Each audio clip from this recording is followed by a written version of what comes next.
introduce yourself and talk about this topic. I just want to let everybody know that we are going to be recording this webinar for future viewing.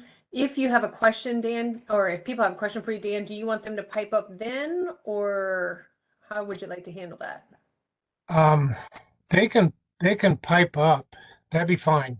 Okay. As long as I can get things paused and fired up again, that's okay. Yep. Okay. And I always throw this out to anyone, if you're not comfortable, if you don't have a microphone, or if you're not comfortable speaking up in this environment, feel free to put a question out on the chat. I'll be monitoring that, and I'm not shy about speaking up, so I'll do it for you. So with that, I will let Dan Corbin take it away. Yeah, and that's fine if we questions come in at the end. I'm glad to stick around and answer them. I was telling Josh, I think if I just run straight through this, I probably got about a half an hour of talk. So there should be time for questions during or at the end. What I've got is a PowerPoint presentation, and I've also got 3 videos that were put together by NGS, our federal government. So it's a little kludgy, but we're gonna go back and forth between my PowerPoint and the videos. But you're gonna hear some of the same information in terms. I'm gonna hit you with it a couple of times. These are good things to sink in and have an understanding of what we're talking about. So, all right. So this is a new geodetic datums is what the headline, the title, and it actually. So what that's going to do is mean new state plane coordinates for Iowa. And this is me. I'm my office is here in Cedar Falls. I incorporated some 20 years ago, but it's important to know that I'm not a licensed land surveyor. I am a photogrammetrist. So I deal with aerial photography and mapping, and I use surveying tools as a part of that work. Okay, so I've got this is the first video we're going to see from NGS. Is they've taught what are geodetic datum. We're going to do a little history. We're going to back up a little bit, and what are they talking about here? So we're going to hit the background, and then I've also got another video from them that's okay. What's coming up? What's next? All right, so let's see if we can exit out of here and play our videos.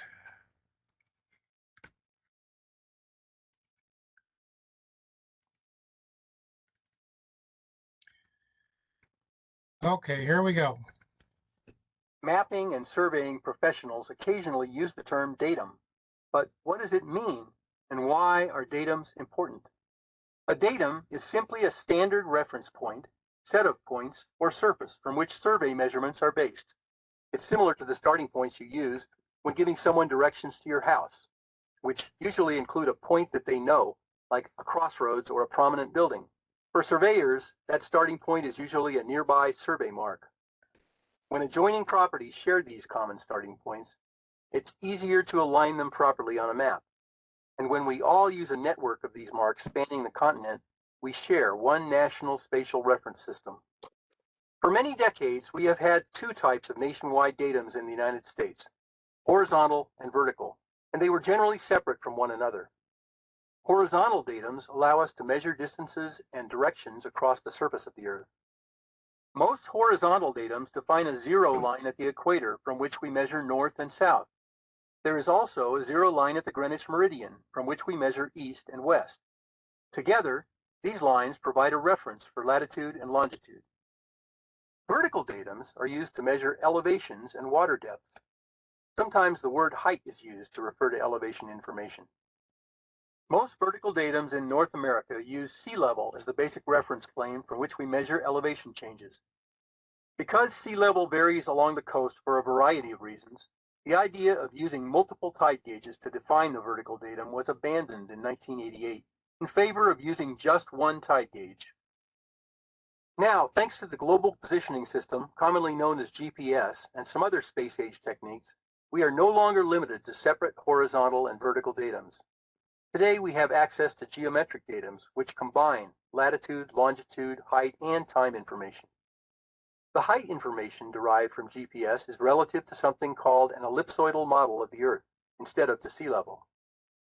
While there are challenges mixing old and new positioning information, overall, new technologies like GPS help to improve the accuracy of our current datums. The North American datum of 1983, NAD 83, is the nation's horizontal or geometric datum. It provides latitude and longitude and some height information. The North American vertical datum of 1988, NAVD 88, is the nation's vertical datum, providing elevation information relative to a reference surface defined by mean sea level. U.S. territories have separate vertical datums. Unfortunately, NAD 83 and NAVD 88 aren't the only datums you will encounter. Before the current datums were defined, many maps were created using different starting points, and even today, people continue to change datums in an effort to make them more accurate. When combining data from different users or eras, it is important to transform all information to a common datum. Let's look at some examples of when and why using a consistent datum is important. Datums are commonly referenced on federal floodplain and topographic maps. Sometimes an older vertical datum for the United States is used rather than NAVD 88. In some areas of the country, especially in the West, differences between some vertical datums can be as much as 3 to 4 feet. This is pretty significant if you're trying to figure out if your house is in a floodplain. It's really important to know which datum your heights are referenced to. For any type of work where it's important for coordinates to be consistent with each other, it is critical that the same datum is used. If you are creating floodplain maps, marking property or land boundaries, designing levees or dams, building roads, or planning for coastal inundation scenarios, you must know about and use the correct datums.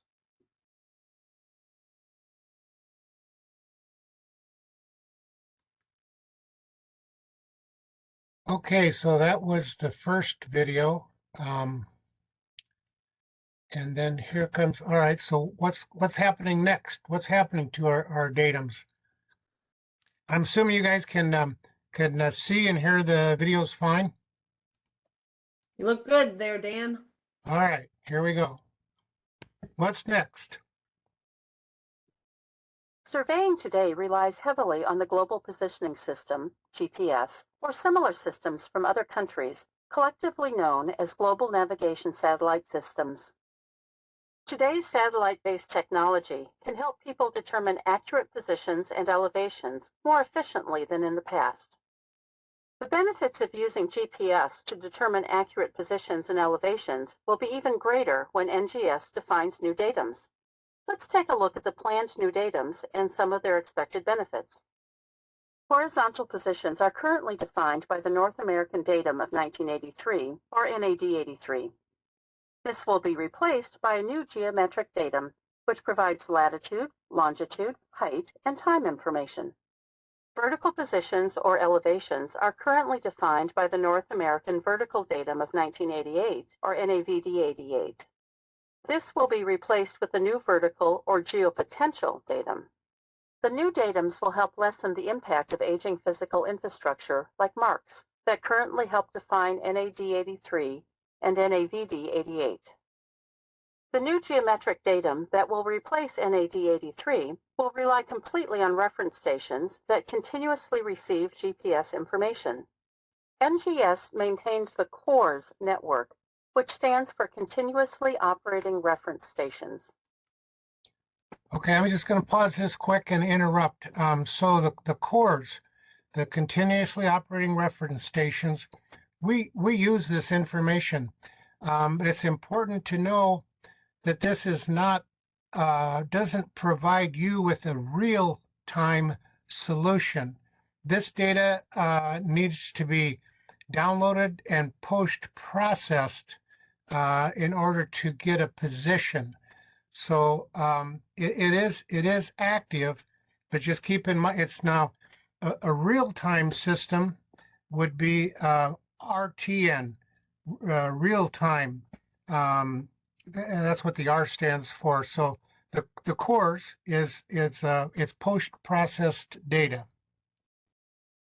Users can reference cores to help accurately determine any geometric position, which includes latitude, longitude, and some elevation information. CORS provides elevation information computed using an ellipsoid model of the Earth. An ellipsoid can be used as a rough approximation of the shape of the Earth. However, we know that the Earth is not shaped like a perfect ellipsoid.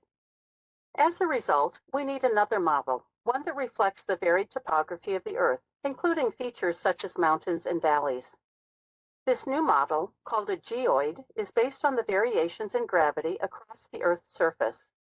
The geoid model is the basis for the new vertical or geopotential datum.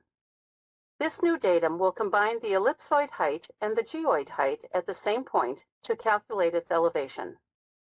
To help improve accuracy of the new vertical datum, NGS is completing a major project called Gravity for the Redefinition of the American Vertical Datum, or GravD.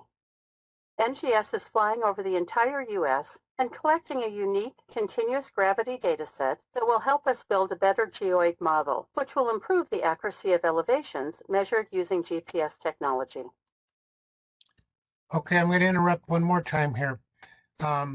This GravD that they're collecting right now, this is one of the reasons that the 2022 adjustment or the new datum, 2022 datum, is not available because they need the new gravity model for the 2022 datum. And they've had, keep in mind, this is it's dependent upon weather, the acquisition to some degree. So they are working at they're making good progress on the GravD datum, getting it collected, acquired, but it's not all done. So that's one of the reasons why the 2022 datum is not going to be available in 2022. When the new datums are adopted, positioning information for existing structures and marks will change. The scale of the change will vary depending on your location, ranging from 0.5 to 1.5 meters in a horizontal direction and 0 to 1.3 meters in elevation. These changes, based on our newest positioning technology and scientific knowledge, will provide more accurate positioning information. They will have impacts in areas ranging from transportation, construction, floodplain mapping, agriculture, and more. Even though the change is years away, the time to prepare is now. While tools will be available to facilitate the transformation of specific position information, it can take years to change products, services, or databases. You may want to begin examining current databases and records that may be impacted and plan for the effort required to update.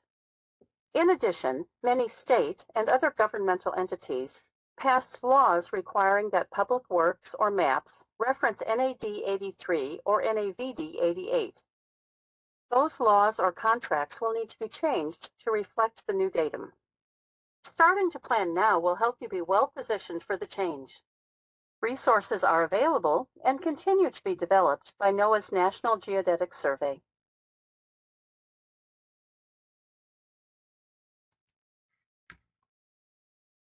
Okay, so that was our the introduction to the changes that are going to be taking place here.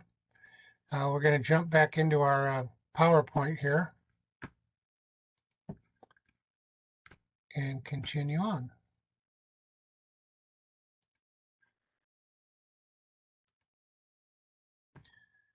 Okay, so here we are back with this datums and reference frames. So a geodetic reference frame, they covered this. It's an abstract system with the reference surface that serves to provide known locations to begin surveys and create maps. That's what we care because we want our maps to fit together. Paper maps, okay, that's where we came from with a 2D paper maps. Now we're dealing with 3D, and in the future it's going to be 4D because the locations are going to be referenced to time. Now then this bullet about the NGS, these are the people that dream this stuff up, okay? It's not me. It's our federal government with NGS. working on the National Spatial Reference System. So it's important to note that in the past, we had a horizontal datum, and they had NAD 27. It fit the North American continent pretty well, but it didn't fit the entire world. It wasn't really a worldwide datum. So they developed the datum NAD 83, which actually wasn't available until 3 years later, until 86. But NAD 83 that's our current datum that we're using now. It was a better fit for the whole world. Okay, and that was what, now we're talking about the vertical. It was a separate, two different datums, horizontal and vertical. And they're going to be combined with GPS, allows us to combine that into a 3D. But originally they had the vertical datum of 29, NAVD of 29. And then currently today, we're using NAVD 88. That's today's current datum. Okay, and since that original NAD 83, there's been they've done some fine tuning or made adjustments to that. The datum has stayed the same, but they've like I said, they've made some they've fine tuned it. Okay, so in 96, you guys are familiar with the Iowa Horn. That's when they readjusted the horizontal control across Iowa. The Iowa DOT static measurements and a new adjustment for Iowa called the Iowa Horn, Iowa High Accuracy Network. And then in 96, they came out with the cores as another fine-tuning or adjustment to that. Once again, in 2007, the NGS is now publishing these new adjustments. And the latest one is NA 2011. That's what we're working on now. When we readjust these county networks, we're tying them to NA 2011 because that's going to be how we move ahead to the new 2022 datums.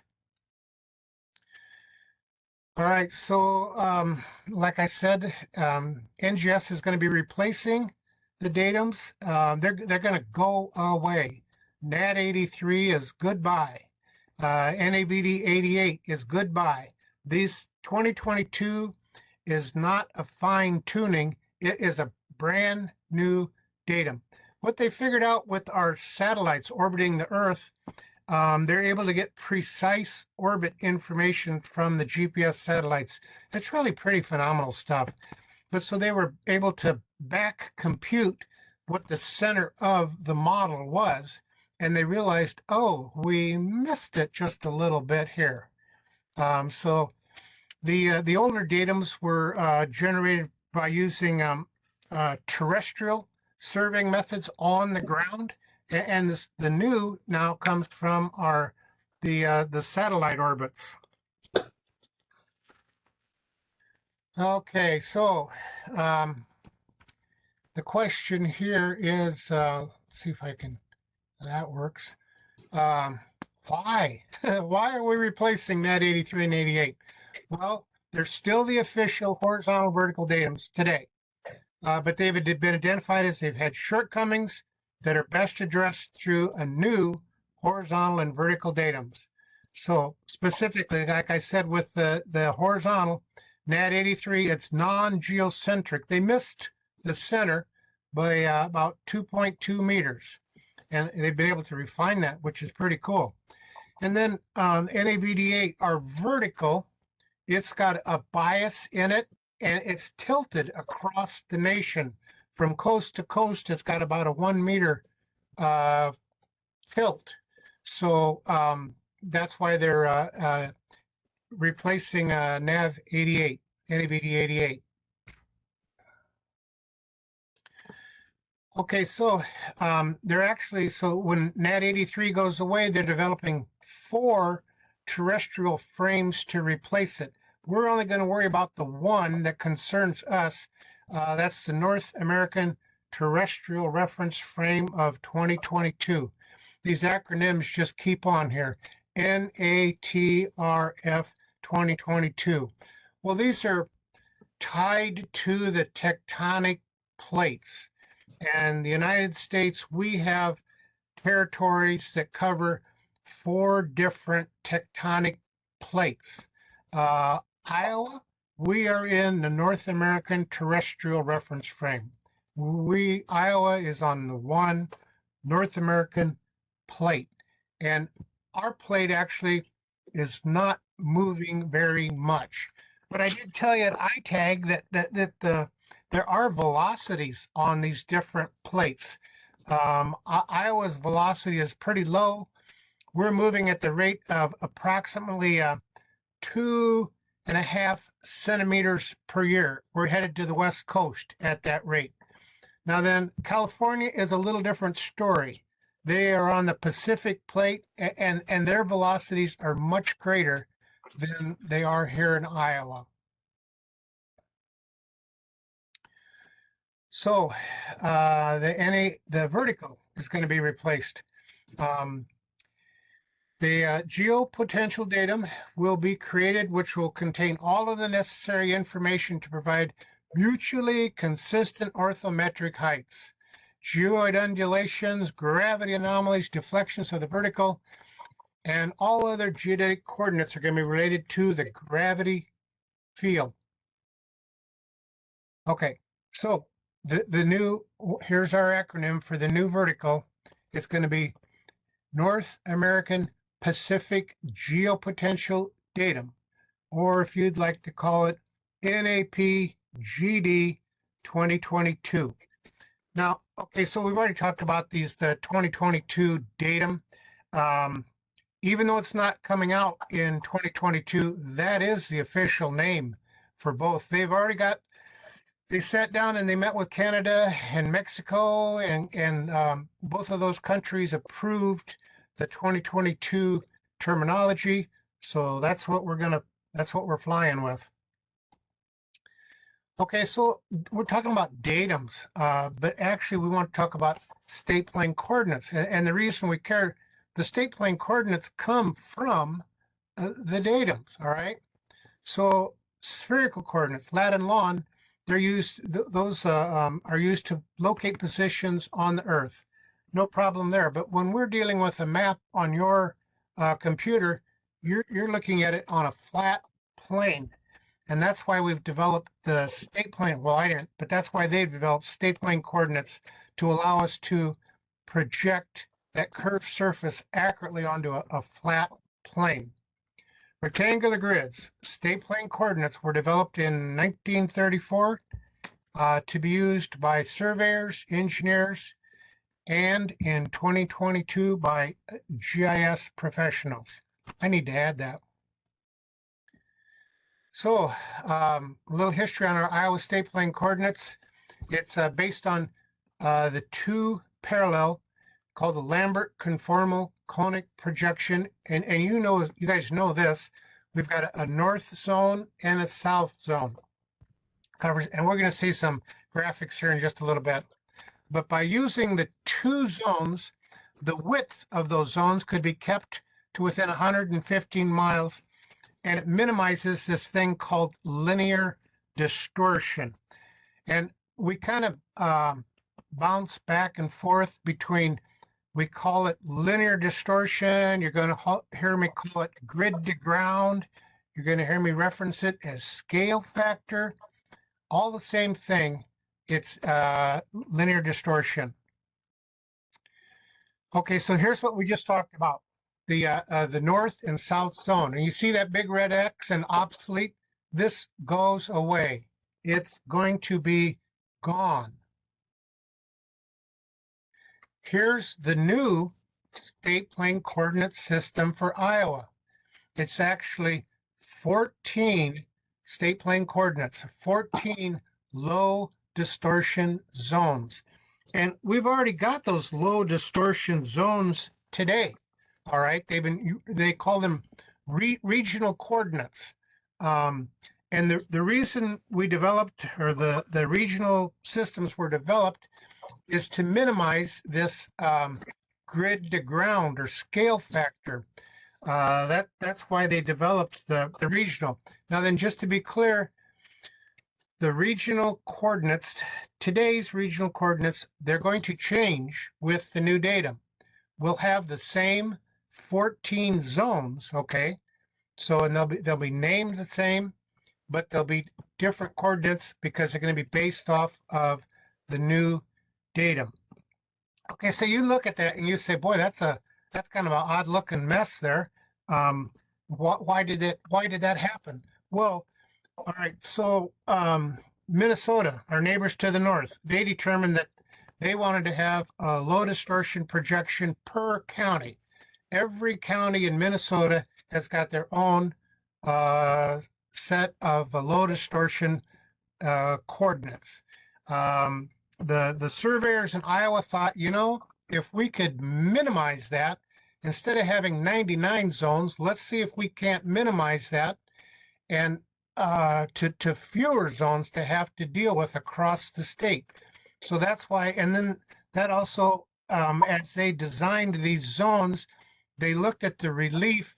They tried to make them as large as they could, whether it was north, south, east, west, and keep that scale factor as low as they could.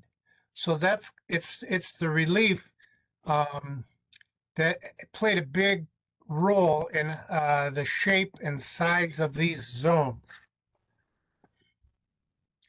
Okay, and then also there will be one statewide zone that's kind of the default. If you've got a road project that stretches from one corner of the state to the other, you're going to want to use the statewide zone, not a regional set of coordinates. But I want you to notice the colors. We're going to talk about this here for just a little bit on the next slide. What am I trying to show? So there's that thing called linear distortion off on the right. Now you see up on the north state, Iowa there, we're mostly green. That's those 14 low distortion zones. You can see that the distortion is green and light green. It's around the plus or minus 10 parts per million. So the distortion, and what that amounts to, 10 parts per million, it's about 5/100ths of a foot per mile is what the distance you would scale from your GIS to the distance that's on the ground. That's back, the difference is about 5/100ths of a foot per mile. That's in the green, up in the low distortion zones. Now then, across if you use the single zone in Iowa, you see you've got both extremes. You've got red and dark blue across through the middle. There's very few areas that have a very minimal distortion. So you're dealing with you're going to have to be very careful to apply the correct grid to ground or scale factor when you're dealing with that single statewide zone. Just for instance, the dark blue, 80 parts per million, that's 4/10ths of a foot per mile distortion that you're going to have to account for. So that's significant. Okay, here we go. How do we prepare for this stuff that's coming? There's 3 ways. So the best way, and of course they're arranged in order of the probably most expensive, is to do a complete new survey of the passive networks that are in the counties. That's what we've been working on. But so we go back out to the field, we collect new, and they should note that they're static observations. We're not using real time for this kind of work. And then they need to be, the networks need to be readjusted up to the 2011 datum, okay? And then from there, we'll be able to adjust them up to the 2022 when it is published. The third method, there's also a transformation. You can transform mapping, and NGS is going to provide tools that will allow you to transfer. You'll say, hey, my mapping is in this coordinate system. I want you to transfer it to the new datum for me. And they'll be able to do that. The downside to that is the accuracy. The transformation is more mapping grade accuracy, where the resurvey will guarantee survey grade accuracy on the new coordinates. So those are kind of important steps to realize. Here's where currently we're at in Iowa. The counties in green have already completed this NA 2011 adjustment. They're kind of setting pretty and good to go when the 2025 hits and NGS publishes the new. We'll be able to, without some of them, but the majority of these counties in green will not need additional field work. We'll be able to take their current adjustment and adjust it to the new datum. There are a group of counties in blue. You can kind of take a look at those. Those guys, they really do need to have a new adjustment performed in order to get ready for what's going to hit. Okay, and let's talk about this. This was from NGS, just published this in July. You know, I indicated there was the GravD was kind of holding things up. Decisions and timelines. NGS has recently begun to restack the priorities. Well, that's good. They started this back in 2007. Come on. The following decisions were recently approved for public release. The NGS will release the data for the modernized NSRS before all the tools are built. They were hoping to have the data and the tools available for you all at the same time. And that was a good thinking, that, you know, but they're realizing it's going to take them a little longer than they thought. So they've opted to where it says down on the lower left there, new estimated timeline for release of the modernized data, plus just a limited set of the tools, is mid 2025. So that's their plan. And maybe that's a good thing. It gives us opportunity to get some more of these counties up to where they need to be. So anyways, that's what they're telling us now, 2025. Okay, what's next? Yeah, all right, so we're going to take a breath here. We're talking about new datums. We've got that now. But there's some more changes that are coming down the road here. We're going to say goodbye to the U.S. survey foot. Just once we got used to it.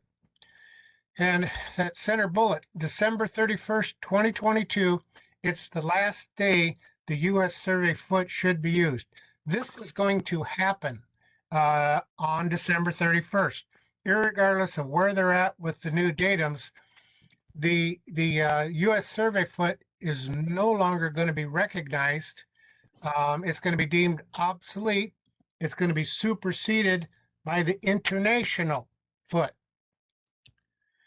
So they actually wanted to get this done in '83, and they didn't get it pulled off, so they're going to make sure they pull it off now. Okay. Now then, we get to listen to another little video here. This is what they've prepared for us on the, let us talk about the survey foot versus the international foot.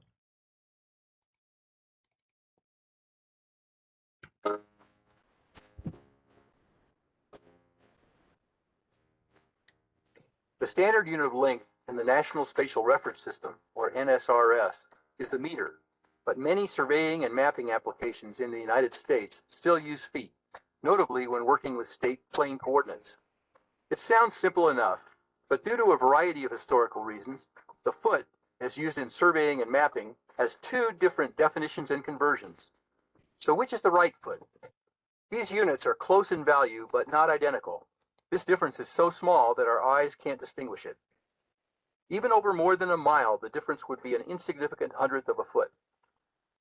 But if you are using a coordinate system with very large values, the different definitions will change your position significantly. This is a common issue when using state plane coordinates. For example, here are the decimal degree coordinates for a point near the border of Kentucky and Virginia. Let's transform this location from latitude and longitude into state plane coordinate zone Virginia South. State plane coordinates are commonly used map projections used by U.S. surveyors and can be computed in meters, U.S. survey feet, or international feet. Next, let's convert from meters as provided by NGS to U.S. survey feet, which is the standard in the states of Kentucky and Virginia. Finally, let's see what would happen if we converted our coordinates to international feet by mistake. In this example, the differences between U.S. survey feet and international feet would result in two entirely different positions, disagreeing by 7 feet in the north-south axis and 20 feet in the east-west axis, and placing the two positions 22 feet apart. This is significant enough to notice, and in this example could put you in a different state. So, before making your conversion from meters to feet, check what conversion, if any, was legislated by the state you are working in. Many states have adopted legislation defining what type of foot is to be used in that state, and well over half have chosen the U.S. survey foot. Also, take care when using today's survey-grade GPS receivers. They may seamlessly provide output in feet, but you need to understand if they are U.S. survey feet or international feet.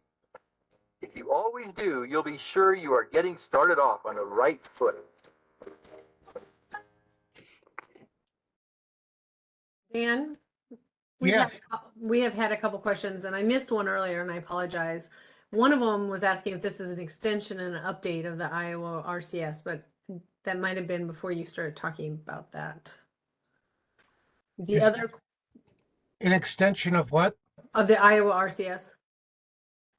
No, well, okay, so the zone would be the same 14 zones, but it's going to be new numbers because they're going to be based on a new datum. So from a practical point of view, does that mean we should download new projection files when they're available? Yes, Okay. yes, that's exactly what you'll have to do, Micah. You're right. Yep. Okay. So the other Yeah. question then from Lawrence is, do we need to reproject our data to international feet this year then, is what he's asking. Is there anything we can start converting now? No. No, we can't. If your datum is on the NA 2011, that's the doorstep that takes us to the 2022. And until NGS publishes that, no, we're kind of hanging in limbo. And that becomes an issue when at the end of the year, we're still going to be working in U.S. survey feet because we won't have the new datums. Even though we're gonna touch on this a little bit later in the presentation. So I don't know if I cleared that up or made it clear. Dan, Tracy is asking, on the Iowa County map shown in green and blue for their status for the new datum, what is happening in those counties not colored in? They for whatever reason they've decided at this point they haven't readjusted their network. That's a project that Gary Brown and I have been involved in, readjusting those networks. But 99 counties, there's 99 philosophies in Iowa. So I don't know if they're waiting until it's available to get started on it. The ones that have gone ahead, I think are wise to do what they've done because that way we'll be able to move their data much quicker when it actually gets here.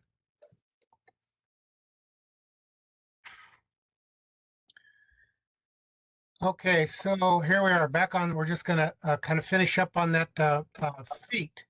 Here's the definition of what one U.S. survey foot. You see how that number carries out beyond the decimal point?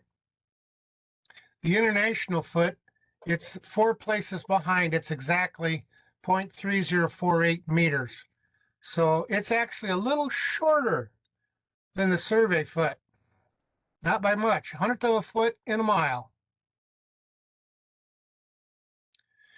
And the issue is, though, across the state of Iowa, 1/100th of a foot per mile makes about 3 feet across the entire state of Iowa. But we're working with state plane coordinates. And with the state plane coordinates have large values, large numbers, so it makes a difference with our state plane coordinates. I'm going to show that to you here in a little bit. This is a monument record from Webster County. We readjusted their network in 2016. And I'm kind of preaching to the choir here. I know that. But you see the Webster County, Iowa horizontal datum, Iowa regional court, that's the metadata. That's what's going to be significant. And you also see where it says U.S. survey feet. So these measurements are in U.S. survey feet. That's what's going to, in 2025, we'll be working in the international foot. But I wanted you to come down to where, okay, if you can, I don't know if you can see my mouse or not. There's the combination scale factor. We can see it. You can see it? We can. Yep. Great. All right. So you got the northing and easting mapping angle. I've been talking about this grid to ground issue. That's what that number is there for. So if you're going to compare distance on your computer to a distance that's measured on the ground, or between state plane coordinates, I should inverse between state plane coordinates and measured on the ground, you need to apply this combination scale factor. And that changes all, that varies across the county. And the issue is then this second set of coordinates, the regional coordinates. I know it's kind of hard to see on here, but there's also a scale factor for the regional coordinates, but it's closer to 1 than the other scale factor is, because we're calling this is low distortion. So the scale factor for the regional is much closer to 1. So you can ignore it, basically is what it amounts to. Okay, so here's Webster County. You know, on our video, they inversed between 2 points and it put them in, whether they were using the survey feet or the national feet, it moved them from one state to the other. Well, here's the same little type of demo. I used the latitude and longitude for a point in Webster County, and I generated the state plane coordinates in survey feet, and I generated the state plane coordinates in international feet. And there's 12 foot between the two of them. So it may not move us out of state, but it's going to move us could move us into another county. So that's, once again, the reason it makes a difference is because we're dealing with large coordinate values. Okay, here we are. This is the Senate file that was actually signed by our governor May 2nd, 2022. And this is, I'm going to read in paragraph 4 there. Distances shall be shown in decimal feet in accordance with federal definition. So the federal government, they can go back and forth. Remember, they went to meters on us for a while, and we jumped on board and we were working in meters. But whatever the federal government thinks is best for us, the state, we are following the federal government, and it's in play now. So in accordance with the federal definition, a foot at the time the survey is performed. So, and then we are also adopting the Iowa State Plane Coordinate System, and that's going to be the 14 zones. This is happening, and the international feet at the end of this year. Okay, so I'm going to kind of summarize things up here for us. All right. Here we go. They're replacing NAT 83 and the vertical, 88. And the reason why, because it's off 2.5 meters or 2.2 meters. And the vertical, we're going to get that shaped up for us as well. One thing that we didn't spend much time about, this is, I just touched on it really quick there with the cores, active versus passive control monuments. The active monuments are those cores, stations. You can't physically set an instrument up and occupy one of those cores stations. They're high up in the air, out in the open. They're not designed for us to occupy with survey equipment. Whereas a passive control monument is down on the ground. It's something we can set up and reference with GPS or conventional survey equipment. There's a need for both active and passive. They serve two different purposes. You're good to have both. Okay, so with the 2022 datums, Iowa, 14 low distortion regional zones. That's what's coming. And also a single statewide zone. New horizontal datum, NatRef 2022, the new vertical datum, NAP GD 2022, and this new units of all things. So the international foot. Okay, so here we are. Just concluding, there's two big changes on the horizon, the new datums and then the new units of measure. And that kind of brings me to my last slide here to see if there's questions I can try and answer.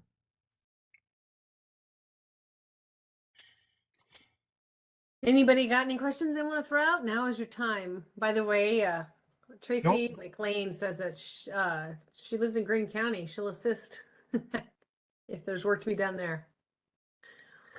There you go. I'm sure she's like the rest of us. You show that county map and we immediately start looking in our areas. Yeah, exactly. I know. And you guys may have, Tom Sampson put a nice link there for a REST service that shows the current low projection boundaries. Little feature service. You know, one thing I should have mentioned with those low distortion Iowa regional coordinate systems, those 14, they don't stop right at the border. They overlap each other. So they extend, halfway across the neighboring county. It's not, you don't understand what I'm saying. So Dan, I'm a pretty practical person. So my question to you is, so it sounds like all of our data is going to have to be reprojected at some point. Would you recommend, I'm thinking counties, parcel data, local county maintained data, if they're going to have to reproject it, would you have them reproject it to the 2020 datum, or would you have them project it to the Iowa low distortion projection for their zone? I'm seeing good. That's a very good question, Micah. I'm seeing good use of the Iowa regional coordinates. The county, it's you know how it is with a new idea. It takes a little while for things to catch on. But I'm seeing the county engineers are moving towards the regional coordinates and liking it. The nice thing about the regional coordinates is you can scale a distance off your GIS, and it'll be very close to the same distance out on the ground. You don't have to apply that scale factor that I was showing you from Webster County. Mm-hmm. So that would be your recommendation if something's going to have to be done. That's the one to go to. Yes. Okay. Yeah, that's my recommendation. There may be other thoughts on that. And I guess it kind of depends on the agency and what your use is. A road across the state, you're going to have to use the single zone. But for counties, I think you'd be well served with the regional coordinates. So are you as an evangelist of this information, you are preaching to the choir a little bit with the people that are participating in this, and some of us have influence or knowledge within counties, local governments, but a lot don't, so how are you reaching out, or how are you reaching out to the keepers of the data, the auditors, the assessors' offices, that kind of thing? Not that it's your job, I'm just curious. Yeah, nope. That's another really good question, because the first time I went down and met with the ISAC, the Iowa State Association of Counties, I was just floored how many different departments and people it takes to run a county, and rightfully so. And they're all involved kind of in their area of specialty and providing services to the residents in the counties. I try and focus in on the county engineers. The assessors and the auditors are another key players in this group. And now then the advent of, your GIS guys have been around for some time now. But I've been focused on the engineers, and as I get requests from the assessors and auditors, I'm really glad to work with them as well. Sometimes I've made presentations to the county supervisors, but it can be a difficult concept for supervisors. Why? What's the big deal? So, and it's not that there aren't good supervisors out there. There are, but it's not something they're used to thinking about. Dan, we're almost out of time, but we do have kind of a similar question from a couple people in the chat. What's the best approach if working on projects spanning 2 different zones? And Zichen said the same thing. For regional organizations that may span multiple counties or multiple zones, what projection is advised? So not necessarily the road across the state, but maybe crossing 2 different zones, a large regional project. Okay, that's a good question. I guess I would look at what the project which covers the greatest zone, and use the zone that covers the most of that project, or a central zone, a zone that's central to that project. Or just email Dan with a little screenshot of what you're working on, and see what he says. There you go. Yeah. Yep. Don't ever be afraid to reach out. Dan is one of our little local resources here in Iowa, and if you have very specific questions to the area that you're working in, he is definitely someone that I would recommend reaching out to for advice. This is what he does and what he knows. Any other questions at this time for anybody? All right. Well, I just want to thank you so much, Dan, for doing this. I do want to reiterate, we're so lucky to have someone with your background and knowledge to spread the gospel, so to speak, of this rather difficult topic, I think. And so I appreciate you doing that. And yes, we will be having slides. He's got an accompanying PDF to go along with this presentation. And so when I send out the video links to view this, I will also include those materials. So there will be some more resources that will also have Dan's contact information if you need some follow-up questions. So they will be available as I'm looking at the chat that those come in. So thank you so much, Dan. And sounds like there was some discussion with mobile devices and datums. And so I'm going to be reaching out to a few people, and there'll be something coming up in the future, maybe at the beginning of the new year, because this kind of stuff will be affecting not just our desktop software. All right. Thank you so much. You're very welcome. Hope everybody had a good lunch and maybe learned something. So that's cool. Josh, looks like you stopped recording. Is that true?